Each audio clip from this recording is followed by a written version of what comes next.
चलिए बच्चे, अब हम लोग स्टार्ट करते हैं ना। तो आप लोग का कहाँ तक हो गया है? 13 तक हो गया है। मैंने एक होमवर्क दिया था आप लोग को, क्या आप लोग कमेंट बॉक्स में कमेंट किए? किसी का कमेंट नहीं आया, अर्थात इससे पता चलता है कि आप लोग वीडियो नहीं देख रहे हैं। आप लोग अपने एग्जाम के लिए लगनशील नहीं है। ठीक है, तो पढ़ाई करिए भाई। ठीक है, 13वां क्वेश्चन हो गया है, 14 बताना है। चलो देख लो, जो होमवर्क था कल का उसी को हम लोग स्टार्ट करते हैं। ठीक है, जो कल का होमवर्क था, ठीक, देख लो। इसमें दिया है कि 10 से 250, 10 और 250 के बीच में 4 के कितने गुणज हैं? के 4 के कितने गुणज हैं? अर्थात इसका मतलब यह है कि ऐसी संख्या 10 और 250 की कितनी, 10 और 250 के बीच में ऐसी कितनी संख्याएं हैं जो 4 से विभाज्य हैं, ये पूछना चाहता है। 4 का गुणज का मतलब होता है कि इसके बीच में कितनी ऐसी संख्याएं हैं जो 4 से विभाज्य हैं। ठीक है, अभी आप लोग को पीटेंगे, समझ जाओ। बार बार बोलता हूँ, क्लास के दौरान बात ना किया करो बिल्कुल। तुम लोग आगे क्यों नहीं बैठते हो जी? है,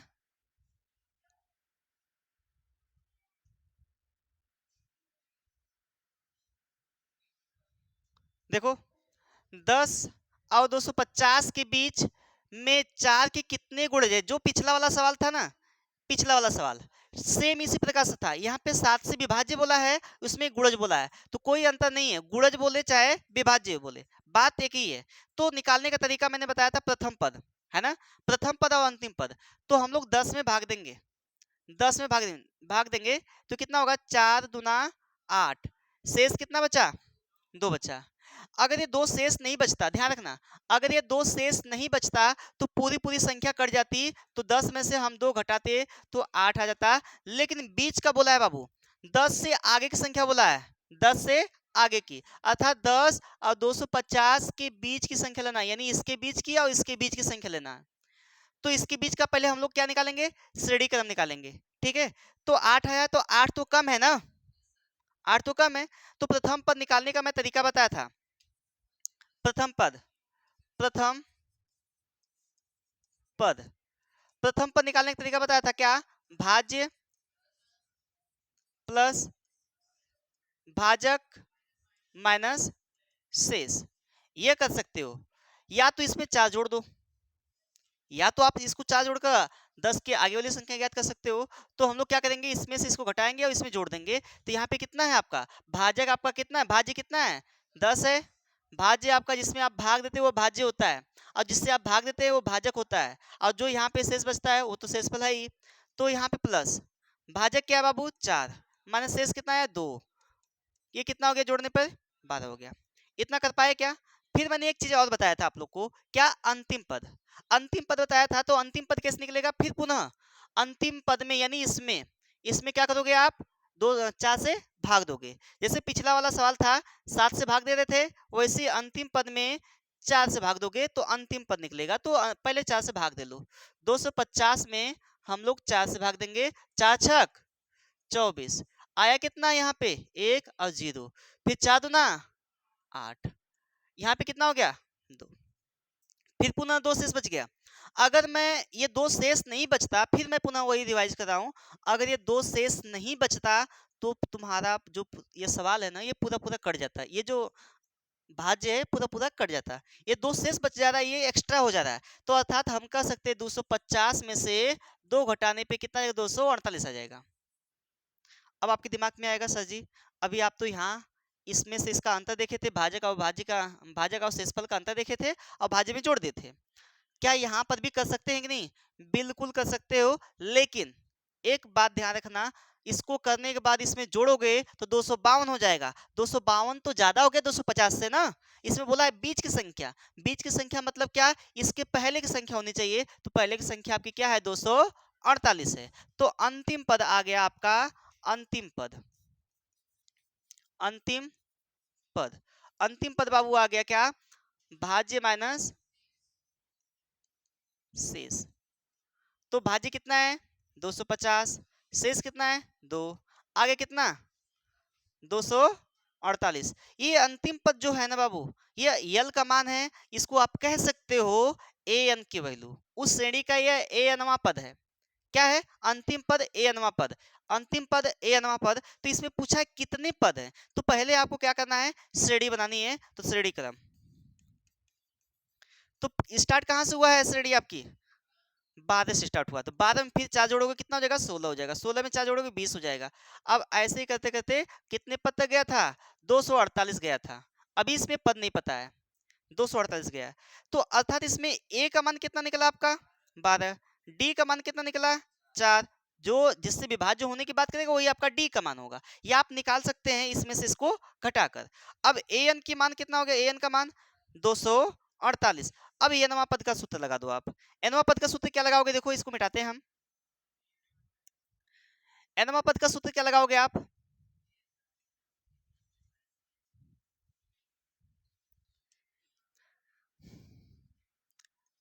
एनवा पद, तो क्या होगा ए एन बराबर A plus N minus 1 into D. तो ए एन का मान कितना है बाबू बताओ, 248। 248 रख लिया मैंने। मैं बार बार बोल रहा हूँ कि अंतिम पद ही आपका एनवा पद होगा, ध्यान रहे आपको।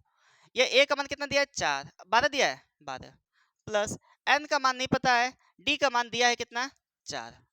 अब 248, इसको 12 को पक्षांतर करो, 248 में से 12 जाएगा, बराबर क्या बचेगा एन माइनस 1 इंटू 4। ठीक है, अब यहाँ घटाओगे कितना 236 हो गया क्या बाबू, बराबर एन माइनस 1 इंटू 4। 4 को नीचे भेजो, 236 बटा 4 बराबर एन माइनस 1। इसको डिवाइड करोगे, देखो इसको डिवाइड करो आप, डिवाइड करो तो कट गया कितना 4 5 20 और 4 9 36, यही आएगा ना। अब यहाँ पे कितना हो गया 59 बराबर एन माइनस 1। 1 को आप पक्षांतर करो तो 59, यहाँ माइनस है, इधर आएगा क्या हो जाएगा प्लस, बराबर एन। तो एन का मान कितना हो गया 60 हो गया। इसमें कितने पद थे 60, किसके किसके बीच के, 10 और 250 के बीच में 60 पद थे, जो कि 4 से विभाज्य होते थे या 4 के गुणज है। गुणज होने का मतलब यह है कि वो 4 के पहाड़े में आए। ठीक है, तो 10 तक ही पढ़ा आप लोग को याद हो, तो उसके आगे का भी पहाड़ा होता है, वो गुणज के रूप में लिख सकते हो उसको। ठीक है, जैसे 4 8 12 है ना, 16 20 24। अब कितना तक लिखोगे, नहीं लिख पाओगे, तो वो लिख कर ज्ञात ना करने से बेहतर है कि आप ए एन का मान लगा दो, एनवा पद का सूत्र लगा दो, आप वहां से एन का मान या डी का मान या ए का मान या ए एन का मान भी ज्ञात कर सकते हो। ठीक है, आई होप कि समझ में आया होगा आप लोग को अच्छे से। तो आप लोग को जो चीज नहीं समझ में आती है तो आप लोग कृपया करके पूछ लिया करें। ठीक है, तो इसमें हमको नहीं लगता है कोई दिक्कत है, अगर हो दिक्कत तो बताओ आप लोग, है कोई दिक्कत, कोई दिक्कत हो तो बताओ आप लोग, नहीं ना, तो जल्दी से कर लो, फिर उसके बाद हम लोग नेक्स्ट क्वेश्चन पे चलते हैं।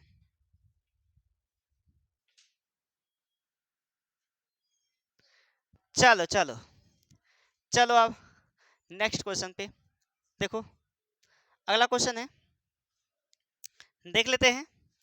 बोला है क्या, क्वेश्चन को पढ़ते हैं हम लोग। यन के किस मान के लिए दोनों समांतर श्रेणी, एक समांतर श्रेणी यह है और एक समांतर श्रेणी यह है, कि एनवे पद बराबर होंगे। एनवा पद अर्थात ए एन का मान बराबर है, एनवा पद अर्थात ए एन का मान क्या है बराबर है। तो हम यहाँ पे लिख लेना, मान लेते हैं, माना एनवा पद दोनों श्रेणी का, माना एन पद के लिए, लिखना एन पद के लिए, माना एन पद के लिए, माना एन पद के लिए एनवा पद दोनों श्रेणी के बराबर होंगे, होंगे, है ना जी, यही है। अब ये बताओ मुझे कि इसका ए का मान क्या है, पहली श्रेणी क्या है आपकी 63 है, लिख देते हैं 65 है, 67 है, ठीक है, और क्या है यहाँ पर डॉट डॉट डॉट, ये पहली श्रेणी है। दूसरी श्रेणी क्या है 3 है, 10 है, 17 है, डॉट डॉट डॉट, ये है ना, इसका n पद के लिए nवां पद बराबर होगा। तो अर्थात यहाँ पर देखो a का मान क्या है यहाँ पर 63, d का मान क्या होगा, अब बताओ d का मान कैसे निकालोगे, a2 माइनस a1, ये a1 है, ये a2 a3 a4 है, ऐसे चलेगा। तो पिछले में से इसको घटाना यानी 65 माइनस 63 कितना आ गया बाबू, 2 आ गया। अब यहाँ an आपका नहीं पता है, ना ही n पता है, ठीक है। वैसे ही यहाँ पर nवां पद बराबर होगा, तो यहाँ पर दिया है a का मान 3, d का मान क्या होगा 10 माइनस 3 बराबर कितना हो गया 7। अब an का मान नहीं पता है, an का मान आपस में क्या है बराबर है, an और an ये आपस में क्या है बराबर है, तो यहाँ लिखोगे an बराबर an। तो यहाँ पर क्या होगा, इसके लिए a plus n minus 1 into D बराबर, इसके लिए क्या होगा ये भी a plus n minus 1 into D, ठीक है। यही लगेगा ना, देख लो इन्हीं दोनों का फार्मूला है ना। देखो an का फार्मूला क्या होता है, यही है a plus n minus 1 into D, इसका भी मान क्या होगा a plus n minus 1 into D, ये nवां पद है, ये क्या है nवां पद। तो a का मान इसके लिए क्या होगा 63 प्लस n का मान नहीं पता है 1 इंटू डी का मान क्या है इसके लिए 2, वेरी गुड। यहाँ a का मान कितना है इसके लिए 3 प्लस n का मान कितना है नहीं पता, यही n निकालना है ना, और d का मान कितना है यहाँ पर 7, कोई दिक्कत। अब गुणा करा दो n का, 2 का गुणा कराओ, जो 63 इसको लिख लो, गुणा कराओ 2n प्लस 2 एक कम, प्लस नहीं होगा माइनस होगा, माइनस 2 एक कम 2, ये 2 का इसमें भी गुणा होगा, 2 का इसमें भी होगा, ध्यान रखो बराबर। ये 7 का गुणा कराओ इसमें, ये 3 लिख लो, 7n हो जाएगा आपका, 7 एक कम 7, ठीक है। अब इसको घटा लो, यहाँ पे देखो घटाओ, यहाँ पे 63 में से 2 जाएगा कितना बचेगा 63 में, ये 2 है ना माइनस, ये तो घटेगा ना, तो ये 63 में से 2 जाएगा कितना बचेगा 61 प्लस 2n लिख लो यहाँ पर बराबर, ये घट जाएगा तो माइनस 4 बचेगा का, देखो 3 ये प्लस है माइनस ये है, तो घट जाएगा माइनस 4 बचेगा, अब प्लस 7n। अब इसको उधर भेजो, इसको इधर भेजो, तो 61 ये 4 आएगा तो इधर प्लस हो जाएगा प्लस 4 बराबर, ये 7n ये उधर जाएगा तो माइनस 2n होगा, ये हो जाएगा 65 बराबर, ये कितना हो जाएगा बाबू 5n हो जाएगा। ये 5n लिखा हुआ है, 6 मत समझना 5n, बात समझ आएगी नहीं। अब वैसे ही अगले टर्म्स में इसको हल कर लेंगे, tn बराबर कितना होगा बताओ, 5 तो नीचे चला जाएगा, तो 63 और 65 है ना, 65 बटा कितना हो जाएगा 5, तो कट के कितना आ जाएगा बताओ 13 हो जाएगा। तो अर्थात इसको कह सकते हो इसका 13वां पद और इस श्रेणी का 13वां पद, इस श्रेणी का 13वां पद और इस वाले श्रेणी का भी 13वां पद क्या होगा बराबर आएगा। हल करके देख लेना, इसका भी 13वां पद सेम आएगा जो इसका आएगा 13वां पद, ठीक है। हल करके आप लोग चेक कर लेना, हल करके चेक कर लेना, चेक भी कर सकते हो, चेक भी कर सकते हो, ठीक है। तो इसमें कुछ करना नहीं था, आपको ये बोला था कि किस पद के लिए, किस पद के लिए, देखो किस मान के लिए दोनों समांतर श्रेणी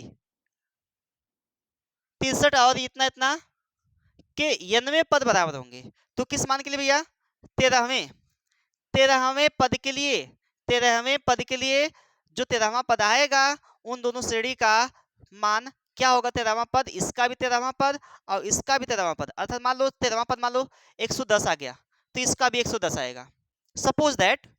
तो चेक कर सकते हो, चेक किए हो कितना आया 87 आया, तो 87 इसका भी आएगा और 87 इसका भी आएगा, दोनों का समान आएगा। बात समझ में आएगी नहीं, क्योंकि हमारा ए का मान निकला हुआ है, डी का मान निकला हुआ है, तो एन का भी तो मान निकल गया, तो ए एन का भी मान निकाल सकते हो, बताओ बात समझ में आएगी नहीं, आए ना, तो जल्दी से इसको छाप लो।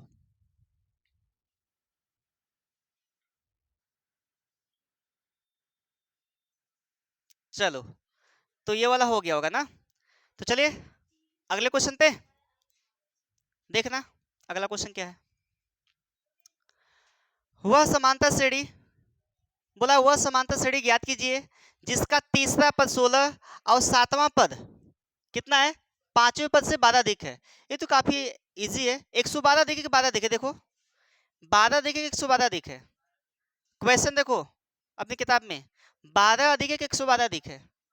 12 अधिक है, तो काफी इजी है। देखो कह रहा है कि वह श्रेणी ज्ञात कीजिए जिसका तीसरा पद यानी A3, तीसरा पद कितना दिया है? 16 दिया है, ठीक है। और सातवां पद पांचवें पद से 12 अधिक है। यहाँ पे सातवां पद पांचवें पद से 12 अधिक है। मैंने इक्वेशन भी बैलेंस करा दिया। देखो सातवां पद पांचवें पद से 12 अधिक कर रहा था, ये वाला अधिक कर रहा था, तो इसमें ना जोड़ के हम लोग किसमें जोड़ेंगे? इसमें जोड़ेंगे, ताकि ये इक्वेशन बैलेंस हो जाए, ताकि ये क्या हो? इक्वेशन क्या हो? बैलेंस हो जाए, ठीक है। यहाँ पे ये समीकरण बन चुका है, ठीक है। अब देखो यहाँ पे इसको पहले हल करते हैं, इसको पहले हल करते हैं। देखो ए लिख सकते हो, इसका मान क्या होगा? ए प्लस 2d होगा कि नहीं होगा जी? A3 का मान क्या होता है? A+2d एक कम होता है, बराबर 16, समीकरण नंबर 1। अब यहाँ पे इसको हल करो, इसको हल करो, इसको हल करो। A7 का मान क्या होगा? A+6d, बोलो भाई। A+6d होगा, एक ठो कम होता है हमेशा, है ना, बराबर। इसका मान क्या होगा? A+4d + 12। अब इसको पक्षांतर कर लो, यहाँ पे पक्षांतर करेंगे तो A+6d माइनस A-4d बराबर कितना हो गया? 12 हो गया। तो A से A उड़ा दोगे, ये 6 में से 4 जाएगा, कितना बचेगा? 2d बराबर 12। तो d बराबर कितना हो गया? 12/2। काटो कितना आ जाएगा? 6 हो जाएगा। d का मान कितना आ गया बच्चे? 6 आ गया। d का मान आ गया कितना? 6। अब यही 6 इसमें रख दोगे, d का मान लिखोगे, d का मान समीकरण 1 में रखने पर, ठीक है। तो समीकरण क्या है? A+2d है बराबर 16। बताओ यही है ना। अब a का मान नहीं पता है तो a लिख लो ऐसे ही, और 2 गुणे d का मान कितना है? 6 बराबर 16। a प्लस 6 दूना 12 बराबर 16। a बराबर कितना हो गया? 16 माइनस 12। तो a का मान कितना हो गया भाई? 4 हो गया। अभी आपको श्रेणी ज्ञात करनी है, कहा कि वह समांतर श्रेणी ज्ञात की, समांतर श्रेणी ज्ञात करना है। तो समांतर श्रेणी क्या होता है तुम्हारा? बताओ। समांतर श्रेणी में बताया हूं क्या होता है? A+d A+2d A+3d, ठीक है, डॉट डॉट कर दोगे आप। तो a का मान कितना है? 4, कामा इसका मान क्या होगा बताओ? 4 ये है और 6 ये है, तो 4 धन 6, 4 धन 6 गुणे 2, कामा 4 धन 3 गुणे 6। अब देखो यहाँ पर ये 4 हो गया, 6 4 10 हो गया, यहाँ 6 दूना 12 12 4 16 हो गया, मतलब 6 की वृद्धि हो रही है ना। अब अगला पद क्या होना चाहिए? 22 होना चाहिए। 22 जोड़ लो, 6 × 18 4 22। और इसके अगला पद क्या होना चाहिए? 22 6 28। उसके अगला पद क्या होना चाहिए? 34। 28 में 6 जोड़ोगे। उसके अगला पद क्या होना चाहिए? 40। 40 का अगला पद क्या होना चाहिए? 46। ये समांतर श्रेणी बन गई आपकी। कितना हो गया? ये हो गया समांतर श्रेणी। आंसर क्या होगा आपका? आंसर आपका होगा कितना? 4 10 16 22, ये डॉट डॉट डॉट, ये आपकी समांतर श्रेणी है। कोई दिक्कत हो तो बताओ आप लोग, कोई दिक्कत है? मुझे नहीं लगता कोई दिक्कत अगर हो तो बताओ, नहीं ना, तो छाप लो आप। इसमें कुछ नहीं करना था, यही वाला आपको बनाना है। ये वाला बन गया एक बार तो इसको हल कर लोगे, और ये A3 वाला मान दिया है, यानी तीसरा पद दिया है 16, तो तीसरा पद क्या होता है? A+2d होता है बराबर 16। अब इसको हल करोगे यहाँ से d का मान निकाल कर, d का मान इसमें रख दोगे। कोई दिक्कत हो तो बताओ, कोई भी दिक्कत हो तो बताओ बेझिझक, ठीक है, बोलो। कौन सा? ये वाला? ये वाला नहीं समझ में आया तो ये वाला थोड़ा पढ़ो आप क्वेश्चन को। बोला है कि जिसका तीसरा पद 16 है, तो मैंने 16 लिख दिया। और बोला है सातवां पद, सातवां पद क्या होता है? A+6d होता है, तो सातवां पद पहले मैं लिखा A7 बराबर पांचवें पद से 12 अधिक था। कौन अधिक था? सातवां पद। सातवां पद पांचवें पद से 12 अधिक है, तो 12 अधिक है, तो ये 12 अधिक होगा, तो किसमें जोड़ोगे आप? इसमें जोड़ोगे, क्योंकि इक्वेशन बैलेंस करना है। ये जो बराबर है ना, ये जो बराबर है दोनों पक्ष को कहता है कि ये भी पहलू और ये भी पहलू दोनों आपस में क्या होना चाहिए? बराबर होना चाहिए। तो बराबर होने के लिए या तो आप इसमें से 12 घटाओ या तो इसमें 12 आप जोड़ो। ये तो पहले से अधिक है ना, तो इसलिए हमने इसमें 12 जोड़ दिया इक्वेशन बैलेंस करने के लिए। अब उसके बाद इसको ए 7 का मान क्या होता है, ए प्लस 6d, ए 5 का मान होता है ए प्लस 4d, और प्लस 12 आपका दिया हुआ है। अब इसको मैंने पक्षांतर कर दिया, तो आ गया 2d बराबर 12। d का मान क्या हो गया, 2 से भाग देंगे तो 6 आ जाएगा। अब यही d का मान ये आपका जो दिया था a3, ये दिया है, ये दिया है आपका, ठीक है, दिया था a3 का मान, तीसरे में रख देंगे, हमारा आंसर आ जाएगा a का मान 4। जब a और d भी निकल गया, जब किसी भी श्रेणी में a और d का मान निकल जाता है तो उसको बड़े इजी तरीके से वह श्रेणी बना सकते हैं। a बहुत महत्वपूर्ण है और d भी बहुत महत्वपूर्ण है। d का मतलब होता है सर्वांतर। ठीक है, बात समझ में आई? चलो छाप लो।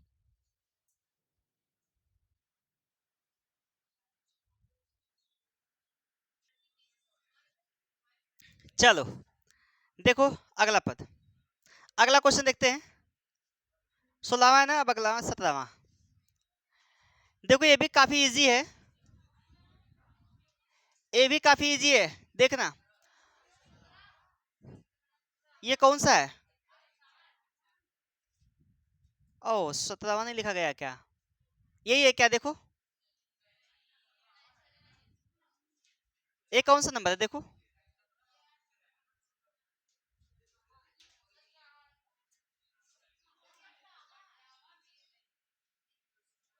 ये है, देखो 17वां देख लेते हैं बाबू, 17वां देख लेते हैं, ठीक है, 17वां देख लेते हैं।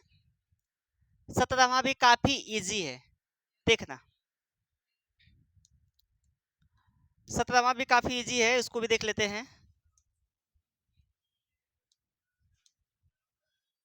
चलो देखो 17वां हम पढ़ लेते हैं। कला के समांतर श्रेणी 3 8 13, 3 8 13, ठीक है, और दिया यहाँ पर 253 में अंतिम पद से, में अंतिम पद से 20वां पद, 20वां पद याद करना है, अंतिम पद से 20वां पद। देखो काफी इजी है। एक क्वेश्चन नंबर कौन सा है? 17 है, क्वेश्चन नंबर 17 है बाबू, ये काफी इजी है, ध्यान रखना। अच्छा मैं दो तरीका इसको बताऊंगा, जो आपको अच्छा लगेगा वो लगा लेना। यह अंतिम पद बोला तो यह ए कितना दिया है 3, और यहाँ पे यल कितना दिया है 253, एल का मतलब कितना है अंतिम पद है, और डी का मान कितना होगा बाबू 8 माइनस 3, डी का मान कितना आ गया 5।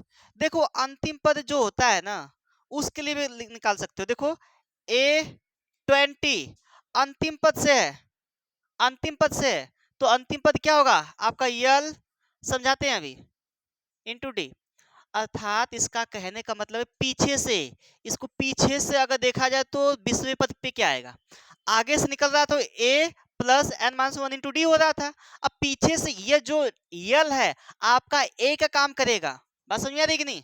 जो यल है वह किसका कार्य करेगा, a का कार्य करेगा। जैसे हम इसको इस प्रकार से भी लिख लें 253, अब डी हमको पता है, तो डी हमको पता है तो कम हो जाएगा क्या, कितना कम हो जाएगा 5, तो कितना हो जाएगा 248, है ना, 243, ऐसे करते करते कौन सा है 3 है 8 है, अरे 8 है 3 है 13 8 और 3, इस प्रकार से भी लिख सकते हो। ये जो आपका अंतिम पद है यही ए का कार्य कर रहा है, ठीक है, ए का कार्य कौन करेगा, अंतिम पद करेगा। इस तरह भी कर सकते हो, पीछे से है, यहाँ पे एल लगा दोगे, ठीक है, जल्दी से लग जाएगा, ध्यान रखना, इस प्रकार लिख सकते हो, ठीक है। अब देखो यहाँ पर A20 हमको नहीं पता है, बराबर, एल का मान पता है क्या, एल का मान पता है क्या, एल का मान कितना है 253, एल का मान कितना है 253, तो 253 रख दोगे आप, ठीक है, प्लस एन का मान पता है क्या 20, एन का मान कितना है 20, 20 है, 20वां पद बोला है ना, -1, कुछ नहीं करना, जहां ए था ये जैसे लिखते थे ए एन बराबर A plus N minus 1 into D, तो वहीं पे ए के स्थान पे क्या हो गया एल हो गया, ये पीछे से निकालना लगेगा, पीछे से जितना भी पूछेगा उसको पीछे से हम लोग निकाल सकते हैं। ए के स्थान पे एल रखकर, क्योंकि अब पीछे से पद निकलेगा। बात समझ में आ रही कि नहीं? नहीं समझ में आता है? एल का मतलब अंतिम पद, लास्ट नंबर। एल का मतलब अंतिम पद, एल का मतलब क्या है? अंतिम पद है, अंतिम पद अर्थात लास्ट नंबर। ठीक है,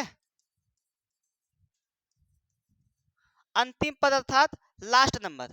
बात समझ में आ रही है? ये यही वाला फार्मूला है। अरे देखो यहाँ पे यल इसे को चिपका दिया है, ए को, ए के स्थान पे नहीं चिपकाया है।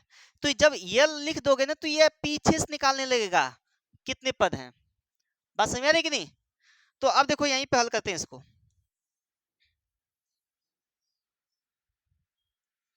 देखो अब हल कर लो इसको। डी का मान दिया कितना?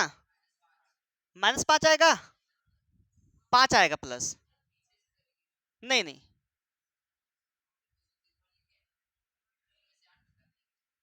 3 में से 8 घटा के लिख दिए। 3 में से 8 नहीं, अब वो 5 ही रहेगा, वो अंत 5 ही रहेगा। तो 253 हो गया। देखो 253 -5, हाँ -5 रहेगा, -5, ये -5 होगा, ये -5 होगा, क्योंकि आप पीछे से निकाल रहे हैं ना, तो यहाँ इसमें से इसको घटाएंगे। सॉरी सॉरी, इसमें से घटाना है आपको, 3 में से 8 घटाना है, कितना हो जाएगा? -5 हो जाएगा। 3 में से 8 घटाना है तो क्या हो जाएगा आपका? -5। अब लिख लो प्लस, यहाँ पे ये कितना हो गया? 19 गुणे -5, क्योंकि कम होते हुए आएगा ना, मान कम होगा इधर। तो 253, यहाँ पे -19×5 = 95। ठीक है, घटा दो, कितना हो गया? 8 हो गया। अब यहाँ पे 14 में से 5 9 गया, 5 हो गया, और यहाँ पे कितना हो गया? 1। 158 आएगा 20वां पद। 20वां पद क्या आएगा? 158। तो शुरुआत में आपको क्या करना है? प्रारंभ में देखिए ये 3 और 8 दिया है, तो आपको ये पीछे से लिखेंगे ना, ये हो जाएगा 253, है ना। अब 5 घटाओगे इसमें से तो हो जाएगा 248। अब इसमें से जब इसको घटाओगे तो डी का मान क्या आएगा? -5 आ जाएगा। यही ए आपका क्या बन जाएगा? एल बन जाएगा। ठीक है, ये ही ए बनेगा। ठीक है, इस प्रकार से कर सकते हो, तो ये -5 होगा। ठीक है, ये -5 होगा। तो आपका 20वां पद आंसर क्या आ जाएगा? 158। नोट कर लो। ठीक है, यह 20वां पद क्या होगा? 158 होगा। कोई डाउट आउट हो तो बताओ, कोई दिक्कत है? बस यहाँ डी का मान निकालना समझ जाइएगा कि पीछे से पूछा है तो इसमें से इसको घटाएंगे हम लोग। ठीक है, क्योंकि सारा मान पलट जाएगा इधर। ठीक, व्यवहारिक रूप से समझने के लिए। ठीक है ना,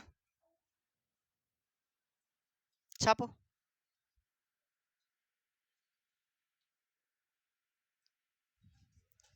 चलिए, तो आज के लिए सिर्फ इतना ही।